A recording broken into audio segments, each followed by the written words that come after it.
जय श्री गणेश। आज हम बात करते हैं पुत्रदा एकादशी के बारे में। युधिष्ठिर बोले, हे मधुसूदन, मुझे सफला एकादशी के बाद आने वाली एकादशी का नाम बताइए। उसका क्या महत्व है और उसे करने की विधि क्या है? उसमें किस देवता का पूजन करना चाहिए?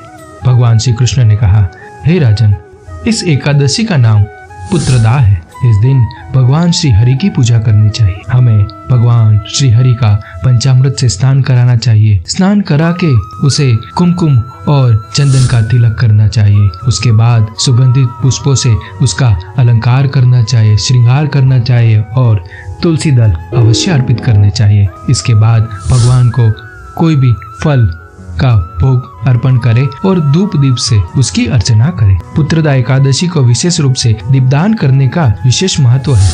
अगर हो सके तो रात को जागरण भी करना चाहिए। वह हजारों वर्ष तक तपस्या करने से भी नहीं मिलता है। यह सब पापों को हरने वाली उत्तम तिथि है। चराचर जगत सहित समस्त त्रिलोकी में इससे बढ़कर दूसरी कोई तिथि नहीं है। समस्त कामनाओं तथा सिद्धियों के दाता भगवान श्री हरि नारायण इस तिथि के अधिदेवता है।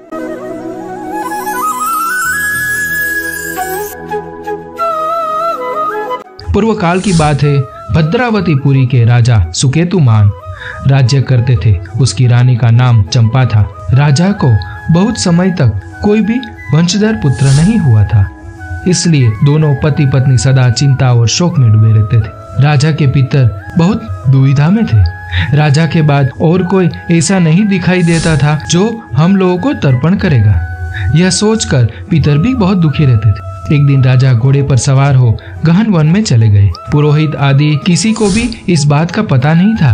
मृग और पक्षियों से सेवित उस सघन कानन में राजा भ्रमण करने लगे। मार्ग में कहीं सियार की बोली सुनाई पड़ती थी तो कहीं उल्लुओं की, जहाँ भालू तथा मृग दृष्टि गोचर कर रहे थे। इस प्रकार घूम घूम कर राजा वन की शोभा देख रहे थे। इतने में दोपहर हो गई।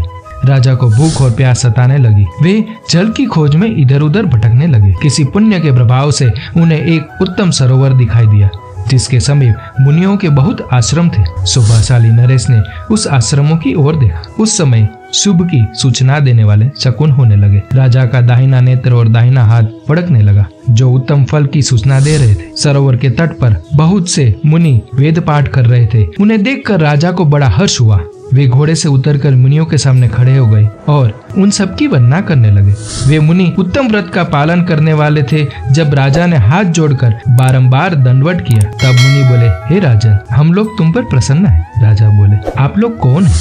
आपके नाम क्या है तथा आप लोग किस लिए यहाँ एकत्रित हुए हैं? कृपया ये सब मुझे बताएं।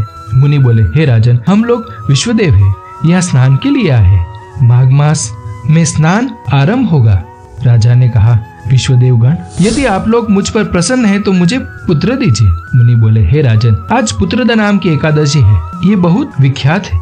तुम इस उत्तम व्रत का पालन करो। हे महाराज, भगवान केशव के प्रसाद से तुम्हें पुत्र अवश्य प्राप्त होगा। भगवान श्री कृष्ण कहने लगे, हे युधिष्ठिर, इस प्रकार उन मुनियों के कहने से राजा ने उस उत्तम व्रत का पालन किया। महर्षियों के उपदेश के अनुसार विधि पूर्वक पुत्रदा एकादशी का अनुष्ठान किया। फिर द्वादशी को पारण करके मुनियों के चरणों में बारंबार मस्तक झुकाकर राजा अपने घर आए। तदंतर रानी ने गर्भधारण किया। प्रसव काल आने पर पुण्य कर्म राजा को तेजस्वी पुत्र प्राप्त हुआ, जिसने अपने गुणों से पिता को संतुष्ट कर दिया। वह प्रजा का पालक हुआ। इसलिए राजन, पुत्रदा नाम का उत्तम व्रत अवश्य करना चाहिए। मैंने लोगों के हित के लिए तुम्हारे सामने इस व्रत का वर्णन किया है। जो मनुष्य एकाग्रचित होकर पुत्रदा एकादशी का व्रत करते हैं, वे लोक में पुत्र पाकर मृत्यु के पश्चात स्वर्गगामी होते हैं। इस महात्म्य को पढ़ने और सुनने मात्र से बहुत पुण्यशाली व्रत करने का फल प्राप्त होता है। इस दिन जितना हो सके उतनी भगवान विष्णु की हमें पूजा अर्चना करनी चाहिए। गजेंद्र मोक्ष का पाठ करना चाहिए। पुरुषोत्तम का पाठ करना चाहिए। विष्णु संकटनाशन स्तोत्र का पाठ करना बहुत उत्तम रहता है। गीता का कोई अध्याय का पाठ करना, विष्णु सहस्त्र नाम का पाठ करना या सुनना अच्छा होता है। अगर आपको ये वीडियो अच्छा लगा हो तो इसे लाइक कीजिए, दूसरों के साथ शेयर कीजिए और इस चैनल को सब्सक्राइब कीजिए। ओम नमः शिवाय। जय श्री कृष्ण।